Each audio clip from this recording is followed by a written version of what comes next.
በስመ አብ ወወልድ ወመንፈስ ቅዱስ አሃዱ አምላክ። ሃይማኖተ አበው ዘቅዱስ ቆዝሞስ ምዕራፍ 95 የእስክንድርያው ሊቀ ጳጳሳት ቅዱስ አባ ቆዝሞስ ወደ አንጾኪያው ሊቀ ጳጳሳት ወደ አባ ዮሐንስ በላከው መልእክቱ እንዲህ አለ። እኛስ በጌታችን በኢየሱስ ክርስቶስ ከሃሊነት አጋዥነት ጸንተን በማይለወጥና በማይናወጥ በአንድ ቃል እናምናለን። በእውቀት ጸንተን ከክህደት ከኑፋቄ ተለይተን ሁሉም በሚገዛ የሚታየውን የማይታየውን ፍጥረት ሁሉ በፈጠረ አንድ አምላክ በሚሆን በአብ በቅድምና በነበረ ሕይወትን በሚያድል ተቀዳሚ ተከታይ በሌለው በልጁ በጌታችን በኢየሱስ ክርስቶስ ከአብ በሰረጸ ከአብ ከወልድ ጋር በሚሰገድለት በሚመሰገን በመንፈስ ቅዱስ እናምናለን። እኛ በዓይነ ልቡናችን ብናየው በረቂቅ አእምሯችን ብናስተውለው የክርስቲያን ሃይማኖት ታላቅ ነው። በክብር በባሕርይ አንድ በሚሆን በሦስቱ አካላት እኛ በእውነት እናምናለንና ይኸውም መቀላቀል ሳይኖር በአካል ልዩ የሚሆን አንድ አምላክ ነው። ያለ መከፈል ያለ መቀላቀል አንድ ባሕርይ አንድ መለኮት ነው። በኃይል በጌትነት በፈቃድ በቀዳማዊነት በመንግሥት በሥልጣን አንድ እንደሆነ እናስረዳለን። እርሱ አንድ ገዢ ነው፣ ፈቃዱም አንዲት ናት። ስለዚህም መድኃኒታችን ክርስቶስ በቅዱስ ወንጌል እኔና አብ አንድ ነን፣ እኔንም ያየ የላከኝን አብን አየ አለ። ኃይልና እምነት አንድ ናቸው። እርሱ ባሕርዩን ጌትነቱንም ሲያስረዳ የጌትነት አነጋገር ነውና በእውነተኛ ካህሊነቱ አንድ ባሕርይን አስረዳ። እግዚአብሔር አብ ሥጋ ሊሆን አይቻልም። ይህም በቃል ሊናገሩት አይቻልም። በልቡና በመመርመር አንድ መለኮትን በዚህ እናስረዳለን እንጂ። ዳግመኛም ስለዚህ ጌታችን ኢየሱስ ክርስቶስ በአካል ልዩ የሚሆን መንፈስ ቅዱስን ይሰድላችሁ ዘንድ እኔ አባቴን እለምነዋለሁ አለ። በአካል ልዩ ነውና እንደኔ ያለ አለ። እንኪያስ የመንፈስ ቅዱስን ሀልወቱን በሚክዱ ክብሩን በሚቀንሱ በሰባሊዮስና በመቅዶኒዎስ ደዌ ክህደት የተያዙ እነዚያ ይፈሩ። አንድ የሚሆኑ እነዚህ መናፍቃን አእምሮ በማጣታቸው በክህደታቸው በሚናገሩት አነጋገር ላይ ጌታ ይህን ከመግለጡ የተነሳ ልናደንቅ ይገባናል። ሌላ በማለቱ የአካላትን መለየት አስረድቷልና እንደ እኔ ያለ ጰራቅሊጦስን በማለቱም የባሕርይ አንድነትን አስረድቷልና ይህ የነበረ አነጋገር የተጠሉ የተነቀፉ የሰባሊዮስን ወገኖች አፍ ይዘጋል። በመለኮት አንድ የሆነውን ሦስት አካላትን የሚቃወሙ የአርዮሳውያንን ትምህርት ያጠፋል። ሃይማኖታችን የቀና ወገኖች እኛ ግን አዋቂዎች ከሆነ በምስጋናቸው እናምናለን። ሳናበላልጥ ከክህደት ከነቀፋ ንጹሕ በሆነ ልቡና እናመሰግነዋለን። ከዚህ ወጥተው ሌላ አምላክ የሚያመሰግኑ ግን ከምዕመናን የተለዩ ናቸው። በቅድምና የነበረ ፍጡር ልዩ አይደለ ከሦስቱ አካላት አንዱ አካል እግዚአብሔር ቃል ሰው መሆኑን እንናገር ዘንድ ይገባናል። እኔ ምንም ኃጥእ ብሆን ይህንን እኔ የማውቀውን አብን በቅድምና የሚተካከለው ያለ ጥርጥር ማመንን አምናለሁ። ይኸውም በጌትነት የሚመስለው የሚተካከለው የማይወሰን ዓለም ሁሉ ሳይፈጠር ከአብ የተወለደ የእግዚአብሔር አብ ቃል ወልድ ነው። እሱ እኛን ለማዳን በኋላ ዘመን ያለመለወጥ ያለመናወጥ ከድንግል ማርያም ነፍስን ሥጋን ነስቶ ሰው ሆኖ ተወለደ። ዘመኑን በደረሰ ጊዜ እግዚአብሔር ልጁን ላከ፣ ከድንግል ተወለደ። ንጹሕ ቅዱስ ጳውሎስ እንዳስተማረን ከእኛ ጋር ታየ። በመለኮት የእግዚአብሔር የባሕርይ ልጅ በሥጋ የአብርሃም የዳዊት ልጅ የሆነ አምላክ ነው። ለዚህ ለአንድ ለወልድ አንዱ የሚሰገድለት አንዱ የማይሰገድለት ሁለት ባሕርያት አሉት የምንል አይደለም። ሰው የሆነ የእግዚአብሔር ቃል አንድ ባሕርይ ነው እንጂ ከሥጋውም ጋር አንድ ስግደት ይሰገድለታል። ይህንንም ነገር ሐዋርያትን የመሰለ የትምህርቱ ዜና የታወቀለት አትናቴዎስ አንዱ ከእግዚአብሔር የተወለደ በእውነት የሚሰገድለት፣ አንዱ ከማርያም የተወለደ በጸጋ የእግዚአብሔር ልጅ የሆነ የማይሰገድለት ሩቅ ብእሲ ነው ተብሎ የሚከፈል ሁለት ባሕርያት ያሉት አይደለም ብሎ ተናገረ። ነገር ግን እርሱ ከእግዚአብሔር የተወለደ አምላክ ነው ብለን እንደተናገርን ከእግዚአብሔር የተወለደ አምላክ ነው። በኋላ ዘመንም ከማርያም የተወለደው ሌላ አይደለም። በሥራዋ ሁሉ ንጽሕት የሆነች አምላክን የወለደች ድንግል ማርያም ለሊቀ መላእክት ገብርኤል ወንድ ሳላውቅ ይህ እንደምን ይሆንልኛል እንዳለችው መልአኩም መንፈስ ቅዱስ ያድርብሻል፣ የልዑል የአብ ኃይሉ ያጸናሻል፣ ከአንቺ የሚወለደውም የባሕርይ አምላክ ነው፣ የልዑል እግዚአብሔርም ልጅ ይባላል ብሎ እንደመለሰላት እኛም የሕያው የእግዚአብሔር ልጅ ቃል በተለየ አካሉ በግብረ መንፈስ ቅዱስ ከቅድስት ድንግል ማርያም ያለ ዘራ ብእሲ የእኛን ባሕርይ የሚመስል ምትሃት ጽላሎት ባለመሆን እንደኛ የሚታመም የምትናገር የምታውቅ ነፍስ ያለችው በአካል ከእርሱ ጋር የተዋሃደ ሥጋን ነስቶ እንደኛ በእውነት ሰው እንደሆነ እናውቃለን። የእግዚአብሔር አብ ልጅ ከመነገር ከመመርመር ከራቀ ከዘር ንጹሕ ከሚሆን ከድንግል ማርያም ከተወለደው ልደቱ በኋላም እርሱ በመለኮቱ እግዚአብሔር አብን ይተካከለዋል። ሰው በመሆኑም እኛን ይመስላል። ከመለኮቱ ባሕሪ አስገኝቶ ሥጋን ወደ እኛ አላመጣም። የመለኮቱ መገኘትም የሥጋው ባሕሪ በተፈጠረ ጊዜ አይደለም። ታምራት ማድረግ፣ መከራ መቀበል ለመለኮቱ ለትስብእቱ የሚስማማ የተናገረው ነገርም የእርሱ ገንዘብ እንደሆነ እንናገራለን። ከተዋህዶ በኋላም በማይገባ ወደ ሁለት ባሕርያት፣ ወደ ሁለት አካላት፣ ወደ ሁለት ገጻት፣ ወደ ሁለት ግብራት አንለያየውም። ዛሬም ሁልጊዜም አንድ ክርስቶስ እንደሆነ እንናገራለን እንጂ ሥጋን የተዋሃደ እግዚአብሔር ቃል አንድ አካል አንድ ባሕሪ እንደሆነ እናምናለን። ሳይለያዩ አንድ አካል አንድ ባሕሪ ከማለት በቀር ሁለት ባሕርያት ብለው ሊያመሰግኑ የማይሹ ንጹሐን አባቶቻችን በማስተዋል እንደጻፉ ሁለት አካል ሁለት ባሕሪ ብለን አናመሰግንም። የማትለወጥ ሃይማኖትን ለማስረዳት ይሆን ዘንድ በጎላ በተረዳ ነገር ስለ ፈጣሪያችን የምናስተምረው ይህ ነው። አባቶቻችን ከጭንጫ ላይ የመሠረቱት ጽኑ ሐዋርያዊ ተስፋ ይህ ነው። ይህችውም ቅድስት ቤተ ክርስቲያን ናት። ጌታችን ፈጣሪያችን ክርስቶስ ጽነት በሌለባት በቀናች አነጋገር እንደ ምዕመናን ትምህርት እንደ ቤተ ክርስቲያን ሥርዓት በእውነት ቃል ቤተ ክርስቲያን ሥራ ስትሰራባት ልትኖር ይህችን የቀናች ሃይማኖት ያለመለወጥ እስከ ፍጻሜ ዘመን በቤተ ክርስቲያን ላይ ያጽናት። ሃይማኖተ አበው ዘቅዱስ ባስልዮስ ምዕራፍ 96 የአንጾኪያው ሊቀ ጳጳሳት ቅዱስ ባስልዮስ እግዚአብሔርን ወደሚያገለግል ወደ እስክንድሪያው ሊቀ ጳጳሳት ቅዱስ ቆዝሞስ ጽፎ በላከው መልእክቱ በአንድነት ጥንቃቄ ያለ ጥርጥር የተረዳ ሃይማኖትን በአካል ሦስት በመለኮት አንድ በሚሆን በማይከፈል በአብ በወልድ በመንፈስ ቅዱስ በልብ አምናለሁ በአፍም እታመናለሁ አለ። የማይመረመር ረቂቅ ምስጋና ገንዘቡ የሚሆን ፈጣሪ በመመለክ በባሕሪ በኃይል በሥራ በፈቃድ በሥልጣን አንድ ነው። መመለክ ገንዘቡ የሚሆን ቀዳማዊ ነው። ምስጋና የባሕርያቸው የሚሆን ሦስቱ አካላት በሥራው ሁሉ ሕጸጽ የሌለባቸው ፍጹማን ናቸው። ከእነርሱም እያንዳንዱ በአካሉ በቀዳማዊነት በአምላክነት በፍጹምነት የጸና ነው። አካላት የሚታወቁ በየገንዘባቸው ግብር ነው።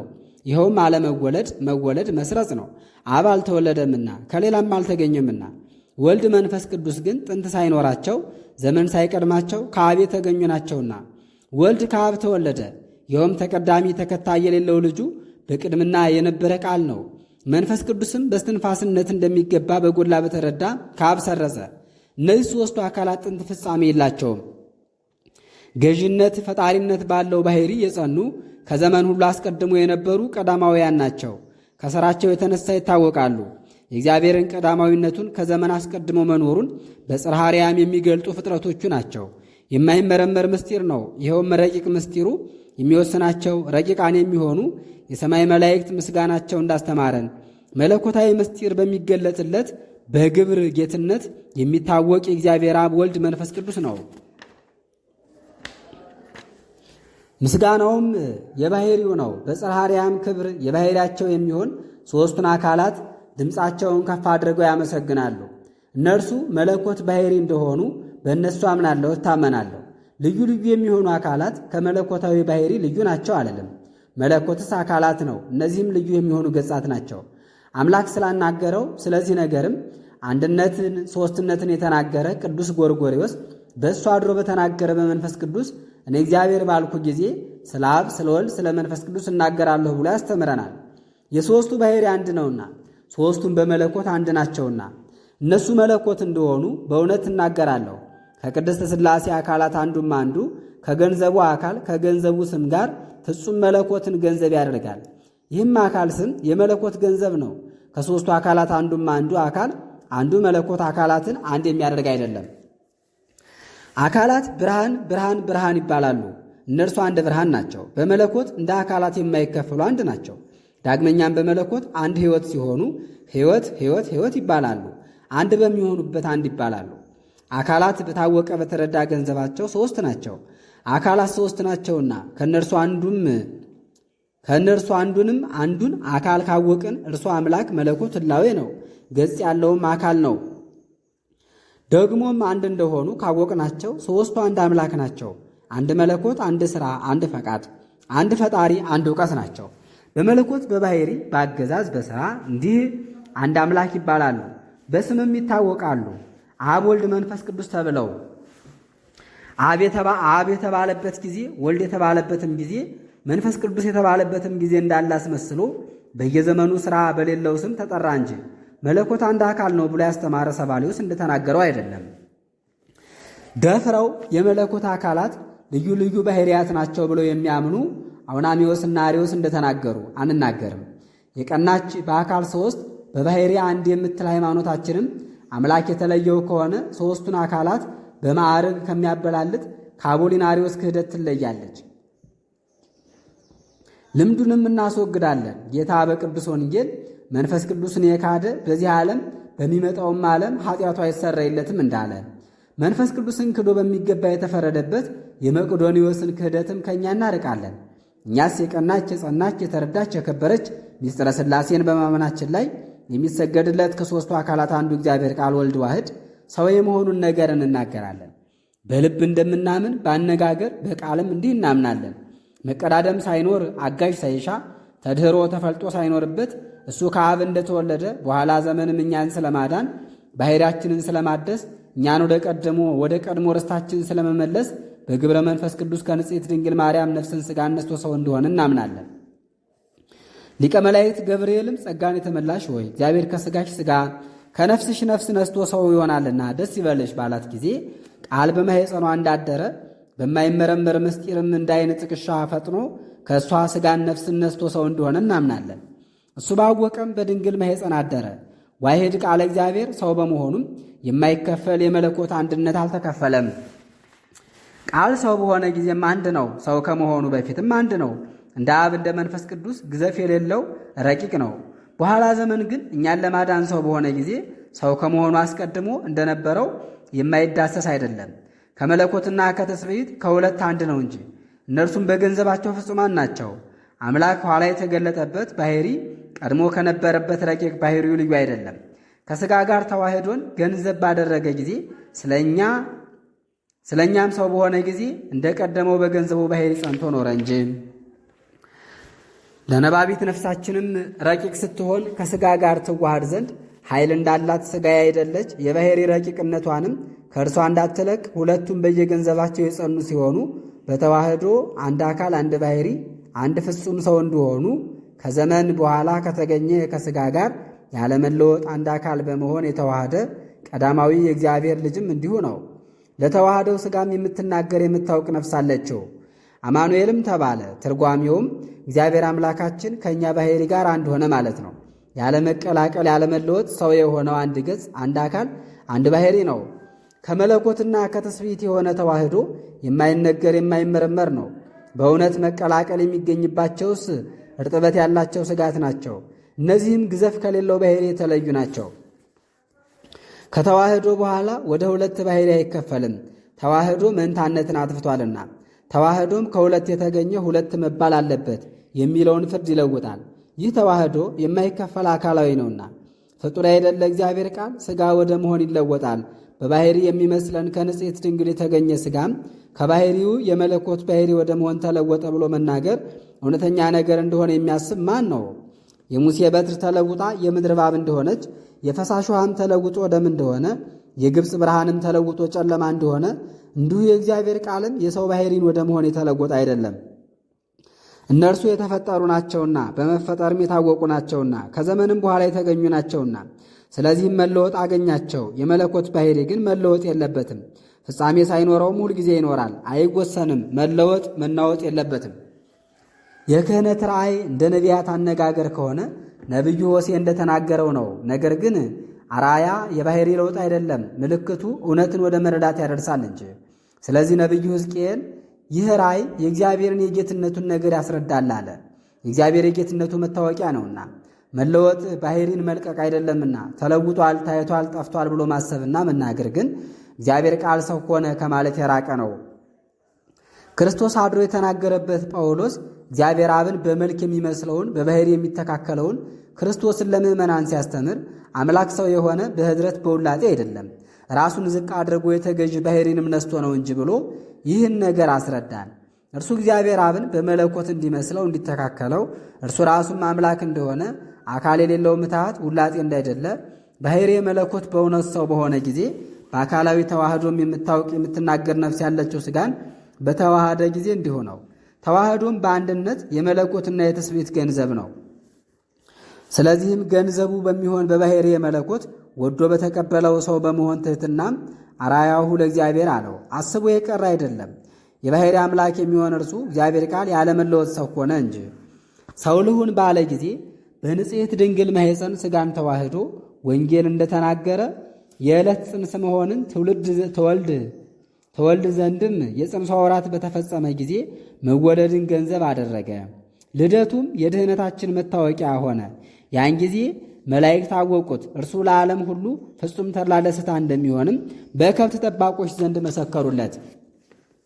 ሐሜት የሌለባትን ወዶ የተዋህዳትን የባሕርያችንን ሥራ ሁሉ መድኃኒታችን ክርስቶስ ከኀጢአት በቀር እኛን በመሰለባት በሰውነቱ ገንዘብ አደረገ።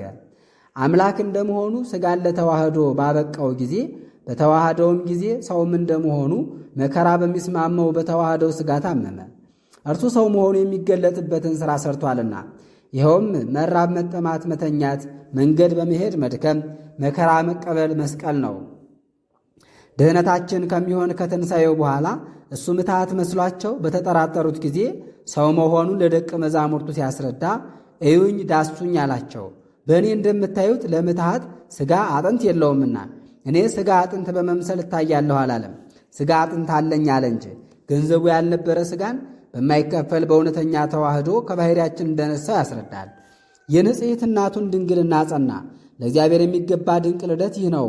የተወለደውም አምላክ እንደሆነ የሚያስረዳ ነው።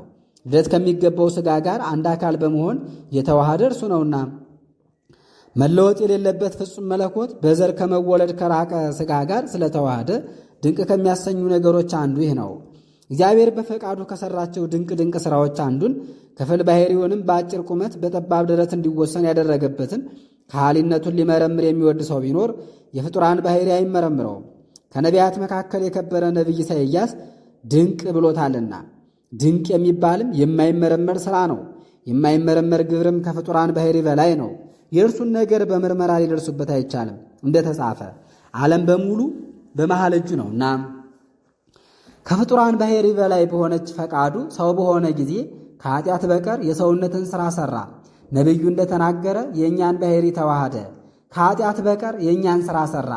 ከእኛ ኀጢአትን ያርቅ ዘንድ በሰብአዊ ባሕርያችን ተፈርዶ የነበረ መርገምን ያጠፋ ዘንድ ለጥፋት ተሰጥቶ በነበረ ባሕርይ አለመለወጥን ይገልጥ ዘንድ ከኀጢአት በቀር በሥራችን ተፈርዶብን የነበረ መከራን ሁሉ ተቀብሎ በተረዳ ሕማሙ ሞቱ ደክመን የሠራነውን ኀጢአት ያጠፋ ዘንድ ስለዚህ ሰው ሆኗልና ኀጢአት አልሠራምና በአንደበቱም ሐሰት አልተገኘምና በነቢያት መካከል የከበረ አምላክ ያደረበት ኢሳይያስ እንደተናገረ ስለዚህ በባሕርዩ ሞት የሌለበት ሲሆን በእኛ አሰልጥኖ የነበረ ሞትን ያጠፋ ዘንድ ለሞት የሚያበቃውን መከራ ለመቀበል ሰው ሆነ። በዚህም የወንጌል ትምህርት ሐዋርያው ጳውሎስ ልጆች በነፍስ በሥጋ እንደመሰሉት የሚያስት የሞት ሥልጣን ያለው ሰይጣንን በሞቱ ያጠፋው ዘንድ በነበሩበት ዘመን ሁሉ ሞትን በመፍራት የነበሩትን ለሞት በመገዛትም የደከሙትን ያድናቸው ዘንድ በነፍስ በሥጋ መሰላቸው ብሎ ያስረዳል። ስለዚህም የሞትን ግብሩን ባጠፋ ጊዜ ለኀጢአት ተገዦች ሆነን የነበርን በኀጢአትም ሞት ተፈርዶብን የነበርን እኛን ለሰይጣን ከመገዛት ነፃ ያደርገን ዘንድ በሥጋ በነፍስ እንደመሰለን ተናገረ። በባሕርይ ቢመስለን እንጂ ያለዚያ ሞትን ለመቀበል ባልበቃ ነበር። ፍጹም ሰውም ባይሆን ኖሮ ቤዛችን ሆኖ ባልታመመ ነበር። እርሱ ሥጋ ያልነበረው ሕማም የማይስማማው አምላክ ነውና። ግን በነሳው ሥጋ ታመመ፣ በነሳው በሥጋ ታመመ። ክርስቶስ ስለኛ በሥጋ ታመመ ብሎ የሐዋርያት አለቃ ጴጥሮስ እንዳስተማረን፣ ግን ሕማም የሌለበት እርሱ በሥጋ በታመመ ጊዜ በመለኮቱ ሕማም አላገኘውም። እርሱ በመለኮቱ ያይደለ በሥጋ እንደታመመ የታወቀ ነውና፣ እነሆ በመለኮቱ ሕማም ሳይኖርበት በሥጋ እንደታመመ ታወቀ። በአዋቆች ዘንድ የከበረ አትናቴዎስም ይህን ያስተምረናል። ሃይማኖትን ስላስተማረ ለዘላለም የሚኖር ስምን ያገኘ የሐዋርያው የማርቆስን መንበር ያከበረ በመንፈስ ቅዱስ ሥልጣን እናንተ ወራሾች የሆናችሁለት አትናቴዎስም እንዲህ አለ። ሥጋ መከራን በተቀበለ ጊዜ ቃል ከሥጋ አልተለየምና፣ ስለዚህ መከራ ለቃል ተነገረ። በአምላክነት የአብን ሥራ በሠራ ጊዜም ሥጋ ከመለኮት አልተለየም። ሰው በሆነ ጊዜ በዚህ ሥጋ የአብ ፈቃድ እንደመሆኑ ልዑሉንም ትሑቱንም ሥራ ይሠራ ነበር እንጂ እርሱ ራሱ አባቴ የሚሠራውን ሥራ ባልሠራ አትመኑብኝ፣ ከሠራሁ ግን እኔም ባታምኑ ሥራዬን አይታችሁ እመኑ። እኔ በአብ ሕልው እንደሆንኩ አብን በእኔ ሕልው እንደሆነ ወቁ እንዳለ የጴጥሮስን አማት ከዝምዋ በፈወሳት ጊዜም ሰው በመሆኑ እጁን ዘርግቶ ዳሰሳት። አምላክ በመሆኑ ከዝምዋ አዳናት። እንዲሁ ጭቃ ለማድረግ ለዕውሩ ምራቅን ከሥጋ አስገኘለት። አምላክ እንደመሆኑ ዓይኖቹን አዳነ። ስለ አልዓዛርም ሰው በሚናገርበት ቃል አልዓዛር አልዓዛር ብሎ አሰምቶ ጠራ። አምላክ እንደመሆኑ በሥልጣኑ ከሙታን ለይቶ አስነሳው። እነዚህ ታምራት ከእርሱ ተገኝተው በእርሱ ይገለጡ ነበር። ሰው የሆነው በእውነት እንጂ በሐሰት አይደለም። የሰውንም ሥራ ተዋህዶ ከኃጢአት በቀር ለሥጋ የሚገባውን ሁሉ ገንዘብ ማድረግ ለጌታ ተገባው። ሰው ሆነ ከተባለ እንዲሁ በባሕሪው ሕማም የሌለበት ሲሆን የሥጋ ሕማም ይነገርለታል። ሥጋ የሌላ ገንዘብ ሆኖ የእርሱ ገንዘብ ባይሆንስ ኖሮ ሕማም ለቃል ባልተነገረም ነበር። ሥጋ የቃል ገንዘብ ከሆነና ቃልም ሥጋ ከሆነ ግን ገንዘቡ ለሆነ ለቃል የሥጋ ሕማም ይነገርለት ዘንድ ይገባዋል። ያገኘው የመከራ ፍርድ ነው። መሰደብ፣ መጠማት፣ መሰቀል፣ መሞት ከሥጋ መከራ ሁሉ ጋር ማዳን ጸጋ መስጠት ገንዘቡ እንደሆነ እንናገራለን። ስለዚህም ከተዋህዶ በኋላ ወደ ሁለት ባሕሪ ወደ ሁለት አካል እንከፍለው አይገባም። አመካኝተን ሕማም ለሌለበት ለመለኮት ሕማምን እንዳንናገር አምነንም ሰው የሆነው አንድ እንደሆነ እንናገር። ሕማም ከሚታመም ሥጋ እንዳትለይ የማይታመም መለኮትም ከሥጋ እንዳይለይ በጉላ በተረዳው ቀን በሥጋ እንደታመመ የምታሳምን የክህነት መጻሕፍት ትምህርትን እንያዝ። ሕማም ከሚታመም ሥጋ አይለይምና ይህ የማይታመም መለኮት የሚታመም ሥጋን ተዋህዶ በመለኮቱ ያይደለ ሕማም በሚገባው ሥጋ ታመመ እንጂ። በማስተማር የሚጠቅም አምላክ ያደረበት በሊቃውንት ዘንድ የከበረ ሊቀ ጳጳሳት ቄርሎስ እንዳስተማረን የእግዚአብሔርን ሕግ የሚጠብቁ ስለ እኛ በሥጋ በታመመው በእሱ የሚያምኑ ከእኛ አስቀድሞ የነበሩ የሊቃውንት ሃይማኖትም ይህች ከሆነች እኛ መለኮት በባሕሪው ታመመ እንደምንል አድርገው ሰዎች ለምን ይነቅፉናል? እኛ ግን መለኮትን ታመመ የሚሉ ፍርሃት የሌለበትን ፈርተው ከተዋህዶ በኋላ አማኑኤልን ወደ ሁለት ባሕርያት የሚከፍሉት እነዚያ እንደሆኑ በቅዱሳን አበው ምስክርነት ገልጠን እናስረዳለን። በዚህ በመከፋፈላቸውም ሩቅ ብእሲን ወደ ማምለክ ይደርሳሉ። አንድ አካል አንድ ባሕርይ የምንል እኛ ግን እንደ አእምሮአችን መጠን እግዚአብሔር ቃል በተለየ አካሉ ሰው የሆነ አምላክ እንደሆነ እርሱ መቼም መቼያው እንደሆነ ስለ እኛም ሥጋ እንደሆነ በነሳውም ሥጋ መከራን የተቀበለ እንደሆነ እናምናለን። እግዚአብሔር ያደረበት ቅዱስ አግናጢዮስም ወደ ሮሜ በላከው መልእክቱ ፈጣሪዬን በመከራ መስለው ዘንድ ተውኝ አለ። ነገሩ የከበረ አትናቴዎስም አይሁድ የእግዚአብሔር ልጅ እስከሆንክ ከመስቀል ውረድ ብለው ጌታችንን እንደተዘባበቱበት ጠቅሶ የስቅለትን ነገር በተናገረበት ድርሳኑ እንዲህ አለ። የእግዚአብሔር የባሕርይ ልጅ መድኃኒታችን ግን ሞትን አልፈራም፣ ተቋቋመው እንጂ በመጽናቱም ሞትን አጠፋው። የእግዚአብሔር የባሕርይ ልጅ ሕይወት እንደሆነ የታወቀ ነውና ከመስቀልም ሊወርድ በቻለ ነበር። የሞቱትን የሚያስነሳቸው እርሱ ነውና ወርዶ ቢሆንስ ከሞት እንደሸሸ ባሳየ ነበር። መጽናቱም ወደ ሌላ ምንም አያሳይም ነበር፣ የዘላለም ሕይወት መሆኑን ብቻ ነው እንጂ። በመምህራን መካከል የከበረ አስተምሮ መንግሥተ ሰማያትን የሚያወርስ እንደመሆኑ መጠን ንጉሥ ተብሎ የተጠራ ቅዱስ ባስልዮስም ጌታችን ኢየሱስ ክርስቶስ አንድ አካል አንድ ባሕርይ እንደሆነ ልዑሉም ትሑቱም ሥራ ገንዘቡ እንደሆነ አምኖ ስለ መሰከረ ስለ ቦሊጣ ሰማዕት በተናገረው ድርሳኑ ስለ እኛ እግዚአብሔር በሰው መካከል ተገለጠ። ብሉይ ሥጋን ለማደስ ቃል ሥጋ ሆነ፣ ባሕርያችንንም ገንዘብ አደረገ። የኀጢአት ምርኮኞችን ነፃ የሚያወጣቸው ከበደለኞች ጋር ተቆጠረ። በጨለማ ውስጥ ለነበሩ ሰዎች እውነተኛ ፀሐይ ወጣላቸው።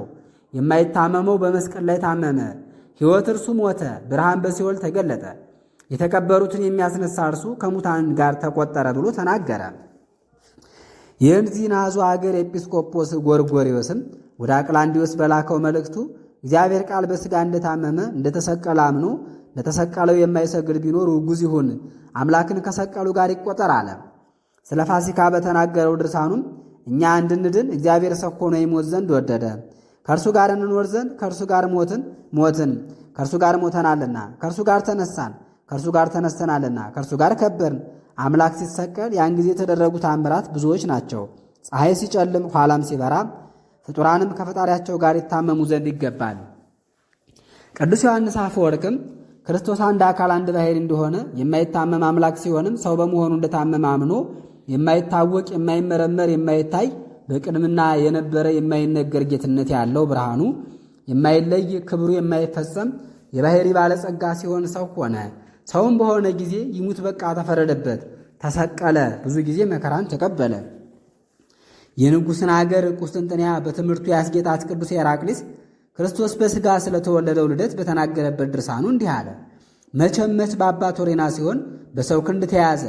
በእናቱ ክንድ ተይዞ ሳለ በኪሩቤል ላይ ይኖራል፣ በምልአትም ይኖራል። መላእክት የሚሰግዱለት ከኃጥአን ከመጸባህን ጋር በላ ጠጣ። ሱራፌል አያዩትም። ጲላጦስ ግን በዳኝነት ይጠይቀዋል። አገልጋይ በጥፊ ይመተዋል። ፍጡራን ግን ከእርሱ የተነሳ ይርዳሉ፣ ይንቀጠቀጣሉ። ወደ መስቀል አወጡት። ጌትነቱ ግን ከእርሱ አልተለየም። በመምህራን ዘንድ የከበረ ተከራክሮ የሚረታ ለመምህራን ሁሉ ትምህርት አደግችኝ የሚሆን ሳዊሮስ ምትሃት አምሳል ስለሚሉ ሰዎች አነጋገር በተናገረው ድርሳኑ እንዲህ አለ። እኛስ ቃልን ሕማም ከሚስማመው ከዚህ ሥጋ አንለየውም። ሥጋም ከቃል የተለየ ነው አንልም። ታሞ ሞቶ ማዳንም የእግዚአብሔር ገንዘብ አይደለም አንልም። ይህ ካልሆነ ግን ማዳን በሩቅ ብእሲ ይሆናል። ሕማም ስለማይስማማው ስለ እግዚአብሔር ልቡናህን አጽና፣ በል ተናገር። በደዌ ነፍስ የተያዝክ አንተ ድውይ እግዚአብሔር ታመመ ትል ዘንድ አትጠራጠር። እኛ ግን በባሕሪው ሕማም የማይስማማው ሲሆን ሕማምን ለእርሱ እንናገራለን። ሕማም የማይስማማው እርሱ በሥጋ ሞትን ታገሰ። ብረት ወደ እሳት በገባ ጊዜ ሁለንተናው እሳት እንደሆነ እስኪታሰብ ድረስ በእሳቱ አይ እንዲግል በመዶሻ በተመታ ጊዜ በመስፍህ ላይ እንዲሳብ እሳትም ከብረት ጋር ተዋህዶ ሳለ ፈጽሞ እርሱ እንዳይመታ ከብረቱም እንዳይለይ ግን የመዶሻ ኃይል ሳያገኘው እንዲመታ ለመዶሻ እንዲሰጥ የሚያድን የጌታ ሕማም እንዲህ እንደሆነ እወቅ። በዚህ ትንሽ ምሳሌ በእሳትና በብረት ተዋህዶ ምልክትነት ፍጹም ተዋህዶን እንወቅ። የእግዚአብሔር ቃል ይህን መከራና ሕማምን የሚቀበል ሥጋን ተዋህዶ በሞተ ጊዜም ከ3 ቀን በኋላ አምላክነቱ በተገለጠበት በትንሣኤው ሞትን አጠፋው። ሥጋው በመቃብር በመቀበሩም በመቃብር ውስጥ የነበረ መፍረስን መበስበስን አጠፋልን። ከስሩም ነቀለው። ይህንም የሚያስረዳ ከቅዱሳን ወገን ብዙ ሰዎች ተነሱ። መለኮት ግን ሁለንተናው ከነፍስ አልተለየም፣ ወዲህም ሁለንተናው ከሥጋ አልተለየም። ምሉ ነውና አይወሰንምና። ነፍስም ወደ ሲኦል በወረደች ጊዜ በዚያ ተግዘው የነበሩ ነፍሳትን ፈታች። ነቢዩ እንደተናገረ የተጋዙትን ውጡ፣ በጨለማ ውስጥ ያሉትንም ተገለጡ አላቸው። ከተነሳም በኋላ ወደ ሰማይ ያረገ። ሥጋን ሳይዝ የወረደው ሥጋን ተዋህዶ ያረገው ነው። ከ3 አካላትም አንዱ እርሱ አካል ነው። 4ኛ ቁጥር 2ኛ ገጽ 2ኛ ባሕሪ 2ኛ አካል አልተጨመረም። በዚህ የክብሩን የመንግሥቱን አንድነት እናውቅ ዘንድ በአበሬና ተቀመጠ። የእግዚአብሔር አገልጋይ ሶርያዊው መምህር ቅዱስ ኤፍሬምም እግዚአብሔር በባሕሪው አይታመምም፣ ሰው ግን አምላክነት የሌለው ነው፣ በእርሱም ዓለምን ሊያድን አይችልም። ከሁለቱ ባሕርያት ከመለኮትና ከትስብእት በእውነተኛ ተዋህዶ አንድ የሆነው እርሱ አንዱ ብቻ ፍጥረትን አዳነ እንጂ ብሎ አስረዳን። ዳግመኛ ወልድ ሁለንተናዋ በእውነት ብርሃን በሆነች በዕንቆ ባሕሪ ይመሰላል። አካሏ በሥጋው ብርሃኗ በመለኮቱ ይመሰላል። አንጥረኛም አይከፍላትም። አካሏ ከብርሃኗ ብርሃኗ ከአካሏ አንድ ነውና አለ። የመንፈስ ቅዱስ ሀብት የተሰጠው እግዚአብሔርን የሚያገለግል የስሩግ አገር ኤጲስቆጶስ ያዕቆብም ክርስቶስ በልዑል መለኮት በትሑት ትስብእትም ቢሆን አንድ ብቻ እንደሆነ ሰው በመሆኑም እኛን እንደመሰለን አምኖ የጌታችንን የስቅለቱን ነገር በተናገረበት ድርሳኑ እንዲህ አለ። አማኑኤል ሁለንተናው በፍጹም ጌትነት እንዳባቱ ሲሆን እኛን መሰለ። የእኛን ባሕሪ ተዋህዶ ከእኛ ባሕሪ ተገኘ። አባቱ ወዳለበት ወደ ሰማያዊ አገሩ ያወጣን ዘንድ ሰው ሆነ። ወደ አባቱ ባይጸልይስ እኛን ባልመሰለ ነበር። ቢጸልይም ሁለንተናው ከአባቱ ጋር ነው። እኛንም መሰለን፣ ከእኛ ወገን እንደሆነ እናውቅ ዘንድ ጸለየ። ከአብ ከመንፈስ ቅዱስም ጋር ጸሎታችንን የሚቀበል ነው። የከበራችሁ የተመሰገናችሁ ወንድሞቻችን አሁንም ለቅዱስ ሰውነታችሁ እነሆ እኛ በፍቅር በመንፈሳዊ ተዘምዶ አባቶቻችን ያመኑባትን የጸናች ሃይማኖትን ነገር አቅንተን ጻፍንላችሁ እንላለን። እኛ አቅንተን እንደጻፍንላችሁ እናንተ እንደምታምኑ እኛ እናምናለን። በቃል ብቻ የምትናገሩ አይደለም። የቀናች ሃይማኖትን ከሐዋርያ ስትያያዝ የመጣችሁ ወንድማማችነትን በሥራም በመመርመር ማውቃችኋል እንጂ። የተዘምዶ አንድነት ያላቸው ሥጋዊ ልደትን የተወለዱ ሰዎች የተዘምዶ አንድነት እንዳላቸው መጠን እርስ በርሳቸው በተያዩ ጊዜ ፈጽመው ይፋቀራሉ። ውዑይ ደማዊ ተፈጥሯቸው ያነሳሳቸዋልና እርስ በርሳቸው ይፋቀሩ ዘንድም እንደ እሳት ያቃጥላቸዋልና። ተዘምዷችን መንፈሳዊት ከሆነች መንፈስ ቅዱስም አድሮብን ሳለ በመንፈስ ቅዱስ ተጀምራ በመንፈስ ቅዱስ የምትፈጸም ከሆነ ትሩፋትን ሁሉ የምታሰራን ከሆነ ሥጋዊ ሥርዓት መለወጥን እንዳናስተምር የአገር መራቅ፣ የአካላት መለያየት ፍቅርን አይከለክለንም። ምዕራፍ 97 ይቀጥላል። ረድኤተ እግዚአብሔር አይለየን።